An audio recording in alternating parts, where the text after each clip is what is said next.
스가랴서 3장.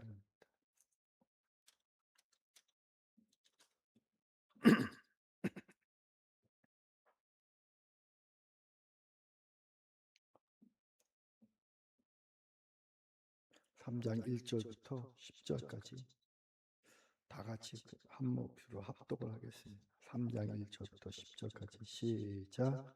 주님께서 나에게 보여주시는데 내가 보니 여호수아 대제사장이 주님의 천사 앞에 서 있고 그의 오른쪽에는 그를 고소하는 사탄이 서 있었다. 주님께서 사탄에게 말씀하셨다. 사탄아, 나 주가 너를 책망한다. 예루살렘을 사랑하여 선택한 나 주가 너를 책망한다. 이 사람은 불에서 꺼낸 타다 남은 나무 토막이다. 그때 여호수아는 냄새나는 더러운 옷을 입고 천사 앞에 서 있었다. 천사가 자기 앞에 서 있는 다른 천사들에게 그 사람이 입고 있는 냄새나는 더러운 옷을 벗기라고 이르고 나서 여호수아에게 말하였다. 보아라, 내가 너의 죄를 없애준다. 이제 너에게 거룩한 예식에 입는 옷을 입힌다. 그때 내가 그의 머리에 깨끗한 관을 씌워 달라고 말하니 관을 씌우며 거룩한 예식에 입는 옷을 입혔다. 그동안 주님의 천사가 줄곧 곁에 서 있었다. 주님의 천사가 여호수아에게 경고하였다. 만군의 주님께서 이렇게 말씀하신다.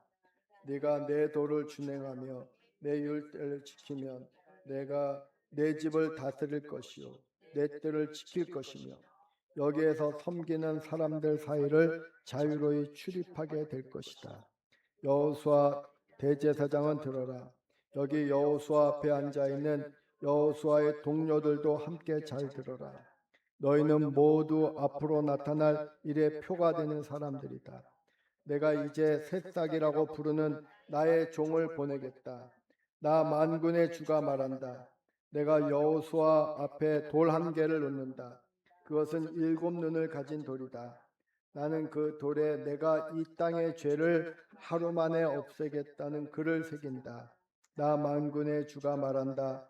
그날이 오면 너희는 서로 자기 포도나무와 무화과나무 아래로 이웃을 초대할 것이다. 아멘.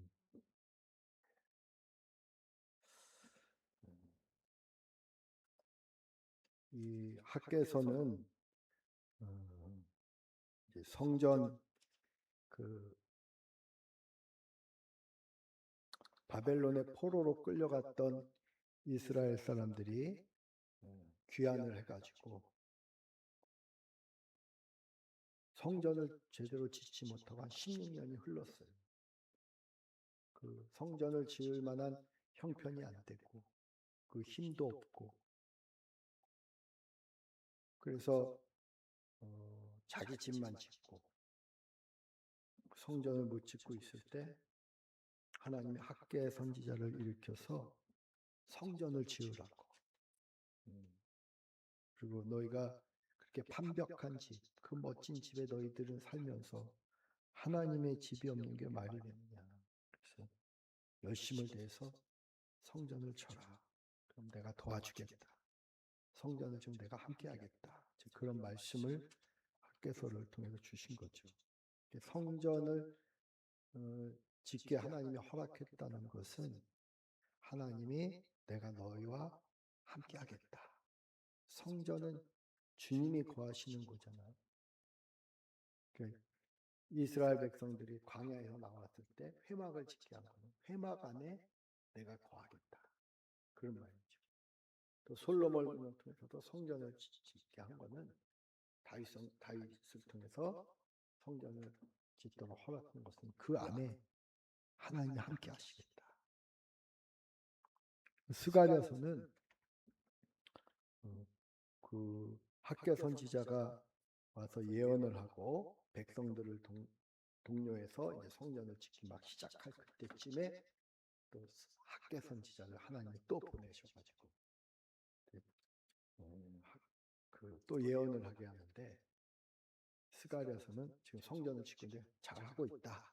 근데 이 성전의 의미가 뭔지 결국 학개는 스가랴는 눈에 보이는 건물이 아니라 하나님의 나라의 비전 속에서 메시아의 왕국, 하나님이 이스라엘을 완전히 회복하는 그날에 대한 비전을 이야기하는 거죠. 그 스가랴의 예언은 예수 그리스도에 대해 완성된 거예요. 그리스도 안에서. 또 우리에게는 또 이 스가랴의 비전은 새하늘과 새 땅이 열릴 때 주님의 재림과 함께 또 완전하게 열리는 겁니다. 이미 오셨지만 우리는 저들에게는 이제 앞으로 행하실 하나님의 일에 대한 기대였다면 우리는 이미 우리 안에 오셨지만 또 아직 오지 않아요. 우리는 좀 묘하죠. 이미 오셨어. 임마누엘 하나님이신데 또 아직 기다리는 주님. 그 주님이 다시 오실 때 우리에게 완성되는 이야기죠.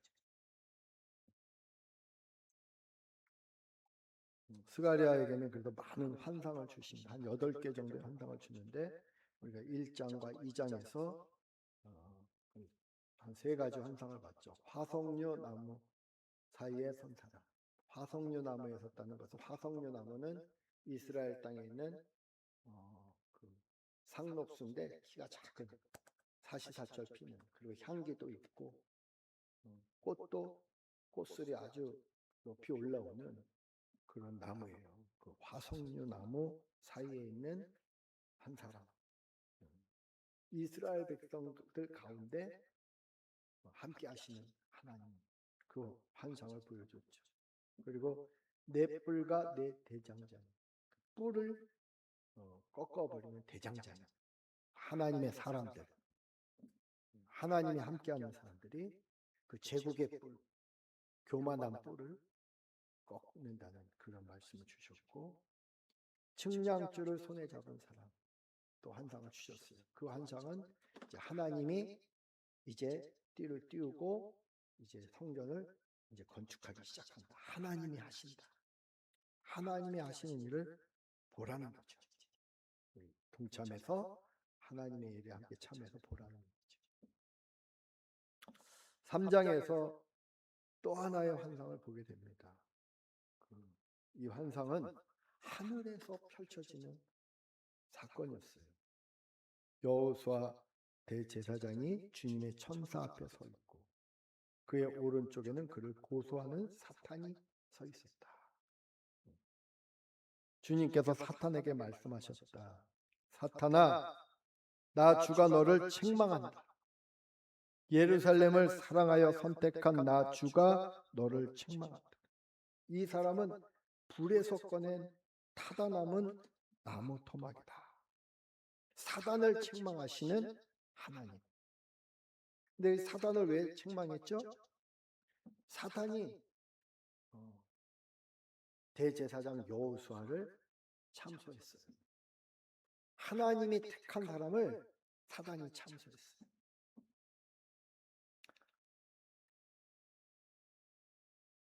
여호수아는 대제사장을 감당할 사람이 아니라는 거죠. 왜? 그의 옷이 더럽혀져 있기 때문에. 근데 이 대제사장 여호수아는 우리 그 여호수아기에 나오는 그 여호수아는 아닙니다. 이 스가랴가 활동할 때 그때 대제사장이에요, 실질적으로. 그리고 정치적인 지도자는 수룹바벨이고 예언자 스가랴 학계가 이렇게 4명의 지도자가 그 당시 있었는데 이 대제사장 여호수아가 옷이 더러운 옷을 입고 있었던 거예요. 사단이 더러운 옷을 입었는데 어떻게 그 거룩한 일을 감당할 수 있겠습니까? 맞는 말이에요? 틀린 말이에요? 사단의 말이? 어? 맞는 말이에요. 하나님의 일을 거룩한 일을 어떻게 거룩하지 않고 더러운 자들이 행할 수 있느냐는 거예요, 지금. 근데 하나님이 사단을 책망합니다. 왜 그랬을까요? 하나님이 택한 데 더러워. 근데 우리들이 그래요. 우리들은 정말 하나님의 일을 감당할 수 없는 사람들. 이 대제사장은 그 당시 이스라엘 백성들을 대표하는 자예요. 대제사장. 근데 이스라엘 백성들이 또 그래요. 하나님의 일을 감당할 수 없을 정도로 이미 바벨론에 가서 바벨론에 한 3대 때 살면서 믿음을 지킨다고 지켰지만 거기서 70년 동안 살면서 이미 더럽혀졌어. 사람들 다. 그 바벨론 문화. 우리도 지금 이러한 어떤 세상에서 우리가 거룩함을 지키려고 하지만 우리의 옷들은 계속 더럽혀지고 있어. 그런데 하나님이 택한 자면은 결국은 그 옷을 벗기고 하나님이 벗겨주시고 아름다운 옷을 입혀준다. 우리들의 모습도 그런 거예요. 우리들의 더러운 옷을 벗기고 주님이 새로운 옷을 입혀줍니다. 이게 그리스도 안에 거한다는 거예요. 너희가 내 안에 거하라, 나도 너희 안에 거하라. 근데 로마서에서 바울은 또 골로새서에서 그리스도가 옷이다 그랬어요. 여러분은 옷 안에 거하고 있죠? 옷을 입은 사람은 옷 안에 있는 거예요. 근데 우리가 그리스도 안에 있으면 우리는 그리스도로 옷 입은 거예요. 근데 교회 안에 보면은 예수님을 믿고 영접했는데 그리스도 안에 거하지 못하는 자들이 있어요. 어떤 자들이죠? 믿음으로 살지 못하는 자들. 그래서 사도 바울은 믿음으로 행하지 않은 모든 것이 죄다 그랬어요. 이미 예수님을 믿고 영접했는데 믿음으로 살지를 않아. 여전히 자기 생각으로, 자기 고집으로, 자기 감정으로, 자기 판단으로 남을 정죄하고, 그런 사람들 그리스도 안에 있는 게 아니야. 근데 그런 자들에게 그리스도로 옷 입어라. 왜냐하면 이 세상, 이 험악한 세상을 살아가려면 우리가 그리스도로 옷 입고 살아야 돼. 그래서 로마서 13장에서는 그리스도로 옷 입어라 그러면서 빛의 갑옷을 입어라 그랬어요. 예수님이 참 빛이셔요. 그리스도 안에 거하면 빛의 갑옷을 입고 사는 거야. 그래야 영적 전쟁을 할 수 있는 거예요. 이 지금 성전을 건축하고 이 대제사장이 이 사명을 감당하고 하는 거는요, 영적 전쟁인 거예요. 사단은 지금 이 구약 성경에서는요, 사단이 하나님의 종이야. 옆에 있는 천사들과 똑같아요. 그래서 그 욥기에도 보면은 구약에 있는 그 천사들은요, 하나님에게 그 욥에 대해서 책망하고 하나님의 징계를 욥이 대신 수행하는 자예요. 여기서도 하나님 옆에서 활동해요. 근데 신약 성경에 오면 예수님이 오신 다음에 보면은 사단은 이제 하나님을 정면으로 대적하는 자로 나와요. 그래서 예수님이 이 땅에 오신 이유도 마귀의 일을 멸하려 오셨다 그랬어요. 그냥 옆에서 참소하는 수준이 아니라니까. 지금은 어떻게든지 우리를 미혹시켜서 하나님의 일을 회방하는 거예요. 예수님이 십자가의 길을 가려고 했을 때 그 제자들을 통해서, 베드로를 통해서 주여 그리하지 마옵소서 그러면서 십자가의 길을 걸어가지 못하도록 사단을 회방한다. 우리도 마찬가지예요. 우리가 십자가의 길을 걸어가는 것이 주님의 뜻인데 사단은 그걸 회방한다고. 십자가의 길을 걸어가지 못하도록. 왜? 우리가 십자가의 길을 제대로 걸어가면 우리가 맡겨진 사명을 감당합니다. 제가 볼 때는요, 그냥 교회, 예수님을 믿고 교회 다니는 것까지는 사단이 그게 크게 긴장하지 않아요. 제가 볼 때. 여러분이 전도해가지고 교회 나오세요. 뭐 전도지로 사용리로 또 빵을 주고 막 그래갖고 교회를 데려와가지고 교회에서 세례받는 것까지도 사단은 긴장하지 않아요. 근데 이 세례받은 자가 십자가의 길을 제대로 걸어가려고 할 때, 그 십자가의 길을 걸어가야 주님 안에 거할 수 있거든요. 그리스도로 옷 입어야 십자가의 길을 걸어갈 수 있고 또 그리스도로 옷 입어야 사명을 감당할 수 있는 거예요. 기쁨으로. 근데 십자가의 길을 우리가 걸어가겠다고 하는 결연한 마음을 갖는 순간 사단은 그때부터 우리를 집중적으로 공격해. 근데 그 공격으로부터 우리가 자유를 얻으면 그리스도로 옷 입어야 된다는 거예요. 빛의 갑옷을 입어야 된다는 거예요. 그래서 하나님이 택한 자 여호수아를 하나님이 보호해 주시는 그런 이야기입니다.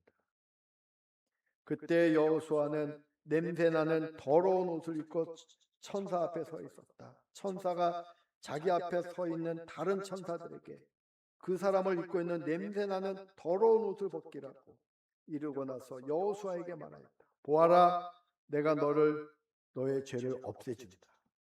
이제 너에게 거룩한 예식에 입는 옷을 입힌다. 여러분, 주님이 우리에게 옷을 입혀준다는 건요, 우리의 죄를 다 용서해 주셨다는 거예요. 우리가 뭔가 의로운 일을 해서 우리의 죄를 용서해 준 게 아닙니다. 우리가 우리 스스로 몸을 씻어서 우리가 먼저 회개해서 주님이 용서해 준 게 아닙니다. 진정한 회개는 이미 우리를 위하여 십자가에 달려 죽으신 그 그리스도를 바라보고 주님 앞으로 나아가는 거예요. 탕자가 마치 그 돼지우리에서 쥐염 열매를 먹던 그 상황에서 일어나가지고 힘을 내서 아버지 집으로 걸어오는 그 노정을, 그 회개의 시간이라고 하는 거예요. 그래서 끝까지 회개를, 끝까지 주님을 바라보고 끝까지 걸어가면은 회개를 잘하는 거예요. 그래서 아버지 집에 들어갔을 때 우리는 그 아버지도 그 더러운 그 돼지 우리에서 냄새나는 그 옷을 다 벗겨주고 새 옷을 입혀주잖아요. 여러분, 진정한 회개는 십자가의 삶입니다. 주님과 동행하고 이 땅에서 우리가 끝까지 주님 바라보고 또 지금 우리가 순례자들이 고향집으로 돌아가는 것처럼 아버지 집으로 돌아가는 그 모습으로 우리가 또박또박 걸어갈 때 그게 회개입니다. 여러분, 포기하지 않고 가다가 또 힘들고 지치면 잠시 쉴 수는 있어요. 넘어질 수도 있어요. 넘어지면 또다시 일어나서 다시 주님 바라보고 걸어가는 거. 그 십자가의 삶, 시온의 대로로 달려가는 그 모습이 진정한 회개자의 삶입니다. 그렇게 회개의 길을 걸어갈 때 성령의 기름 부으심이 있어요. 그 성령의 기름 부으심이 있을 때 십자가의 비밀이나 주님이 하신 말씀이 다 깨달아 알게 되고 우리는 더 힘을 얻고 그 길을 더 당당하게 걸어갈 수 있게 되는 것입니다. 5절, 그때 내가 그의 머리에 깨끗한 관을 씌워 달라고 말하니 천사들이 그의 머리에 깨끗한 관을 씌우니 거룩한 예식에 입는 옷을 입혔다.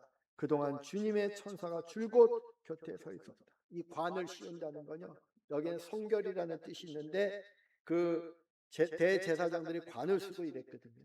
이 권위의 상징입니다. 지혜의 상징입니다.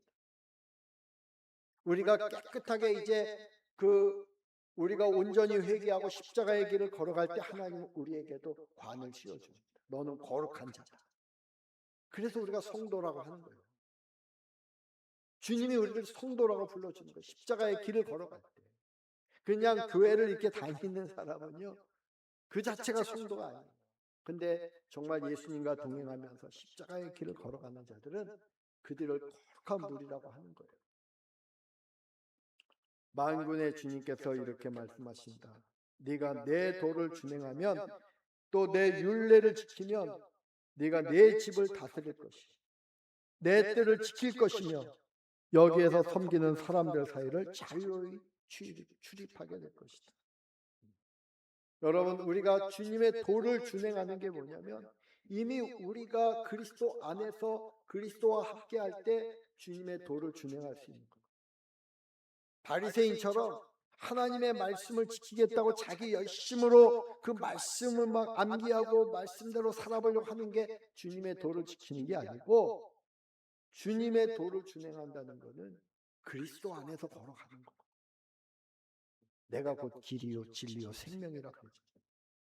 예수님과 동행하지 않으면 하나님의 도를 준행하는 게 아니에요.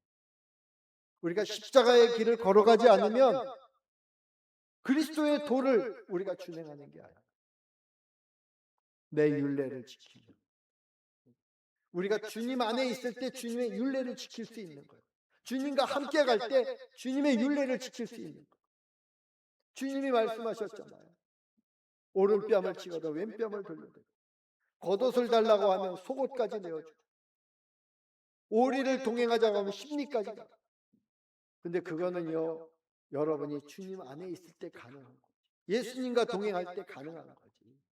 예수님과 동행하지 않으면 도저히 불가능한 게 산상수훈 말씀입니다. 근데 네가 내 도를 준행하며 내 율례를 지키면 네가 내 집을 다스릴 것이다.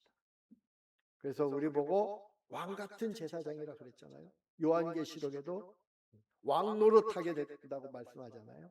어떤 사람들이 왕 노릇하죠? 무조건 교회 나와서 교회 기독교인이라는 이름을 가지고 살기는 하는데 십자가의 길을 걸어가지. 그들은 왕 노릇이 뭔지 몰라. 진정한 왕 노릇은 그리스도 안에서 그리스도와 함께 주님의 도를 행하고 주의 율례를 지키면서 살아갈 때 우리가 하나님 나라에서도 왕 노릇하게 되는 거예요. 그들이 내 뜻을 지킬 것이며 여기에서 섬기는 사람들 사이를 자유로이 출입을 하게 될 것이다. 여호수아 대제사장은 들어라. 여기 여호수아 앞에 앉아있는 여호수아의 동료들도 함께 잘 들어라. 너희는 모두 앞으로 나타날 일의 표가 될 사람들이다. 우리가 예표가 된다는 것. 결국 여호수아 하나를 구원하는 게 아니라요, 여호수아 옆에 있는 동료들, 공동체. 그래서 이게 교회입니다. 에클레시아죠. 하나님은 우리 개인 하나를 구원하는 게 아니라 이 우리를 구원해서 이 공동체를 세우려고 하는 거예요. 이게 하나님의 나라예요. 두세 사람이 내 이름으로 모인 곳에 내가 함께하리.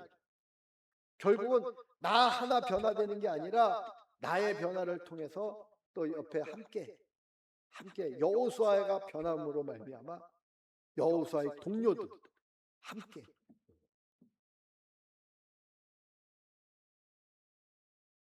그들은 표가 되는 사람들이라. 이 무슨 표죠? 이 교회는 하나님 나라의 예표예요.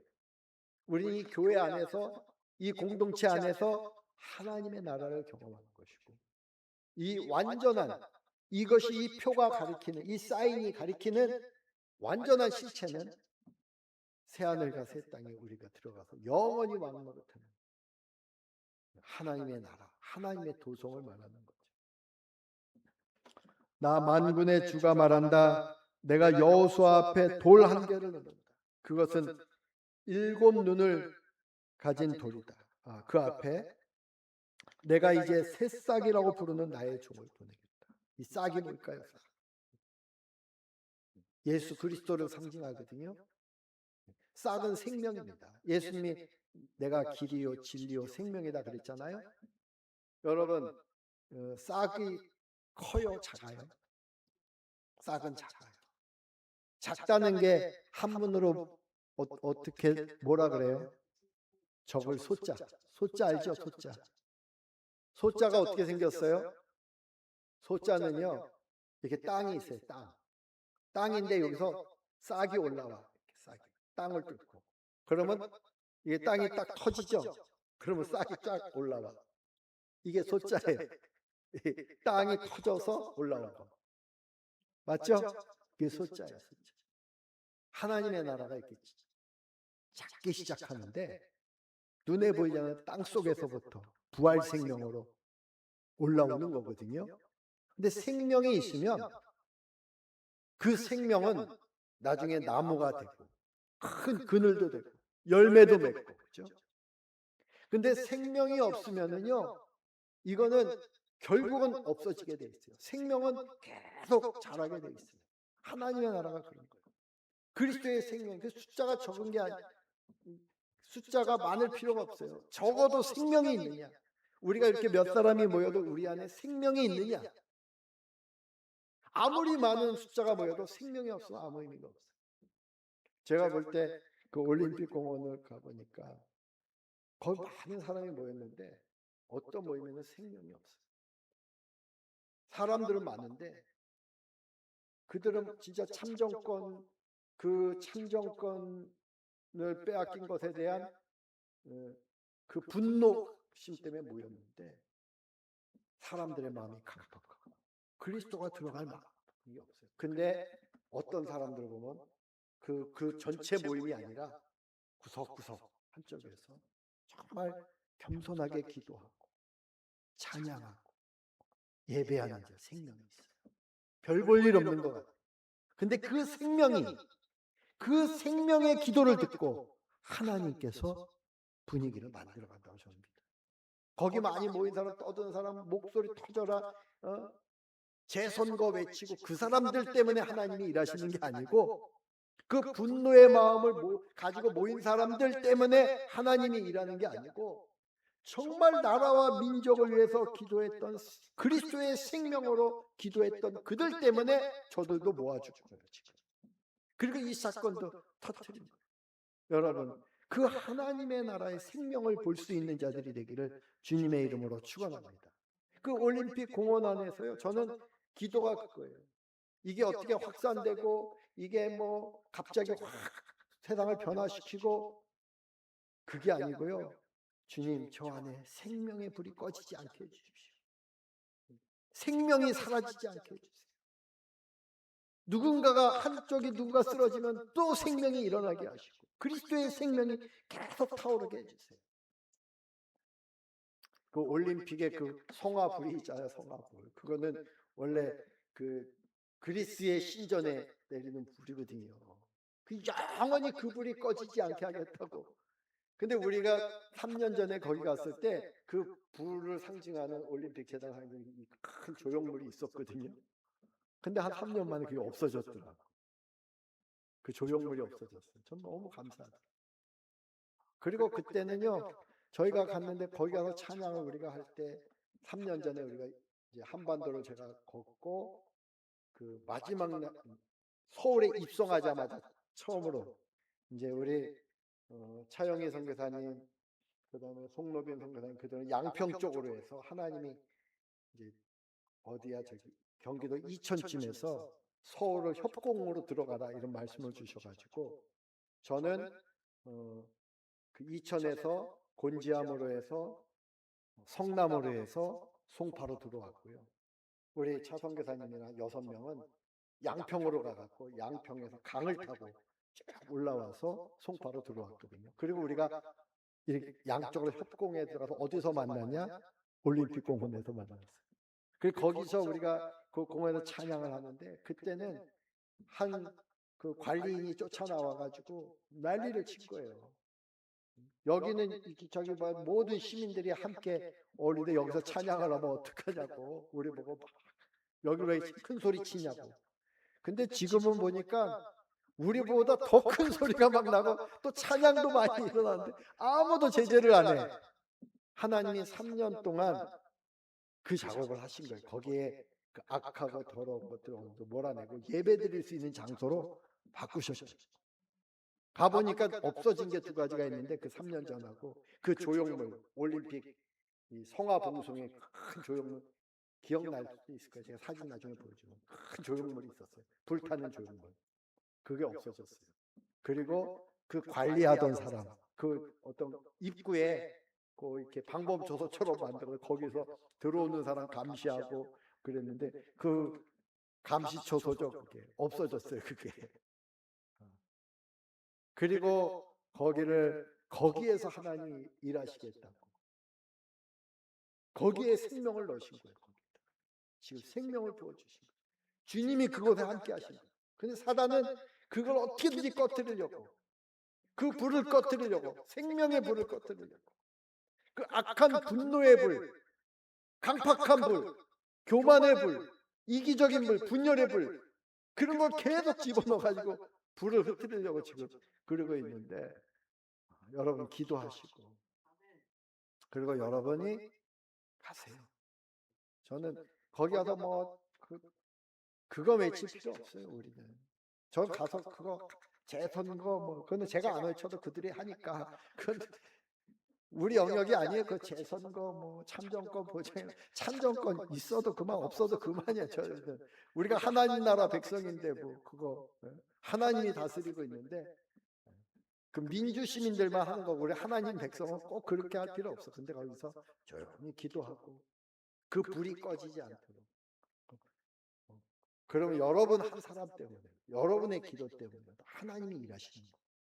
이 나라를 누가 구합니까? 어쩌면은요.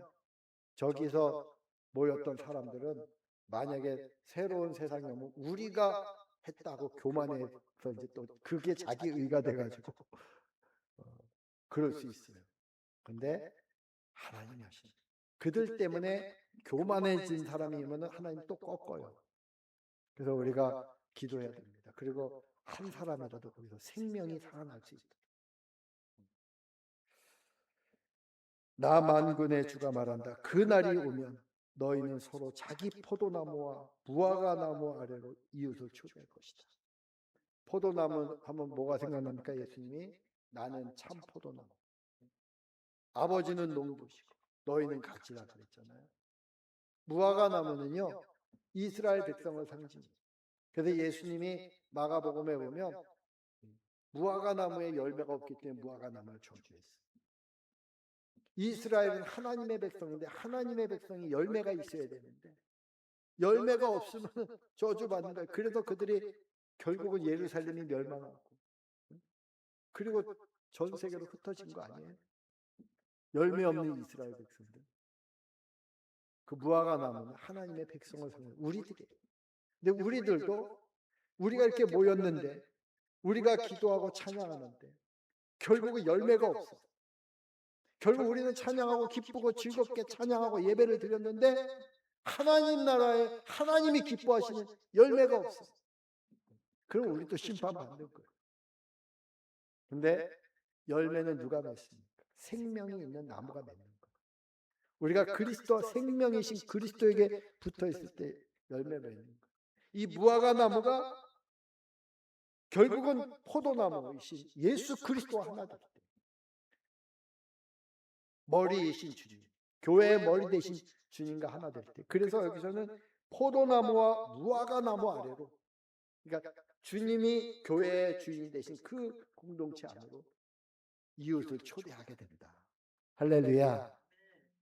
스가랴에게 주셨던 이 놀라운 비전을 가지고 여러분 이 혼란의 시대 또 여러분 잘 감당하고 맡겨진 사명 감당하고 그렇게 살아낼 수 있게 되기를 주님의 이름으로 축원합니다. 할렐루야. 스가랴서 3장을 오늘도 또 깊이 묵상하시고 내일은 우리 3장 여러분에게 주신 하나님의 말씀을 또 함께 나누는 시간을 갖도록 하겠습니다. 기도하겠습니다. 거룩하고 자비로우신 아버지 하나님, 은혜와 사랑이 충만하신 아버지 하나님, 우리에게 스가랴서를 함께 읽게 해주셔서 감사합니다. 하나님 나라의 비전을 보고 우리가 십자가의 길을 흔들림 없이 걸어갈 수 있도록 주님 오늘도 우리에게 성령으로 기름 부으시고 그리스도로 옷 입혀서 우리가 이 어두운 세상을 잘 헤쳐나가도록 도와주시옵소서. 우리 주 예수 그리스도의 이름으로 간절히 기도드리옵나이다. 아멘.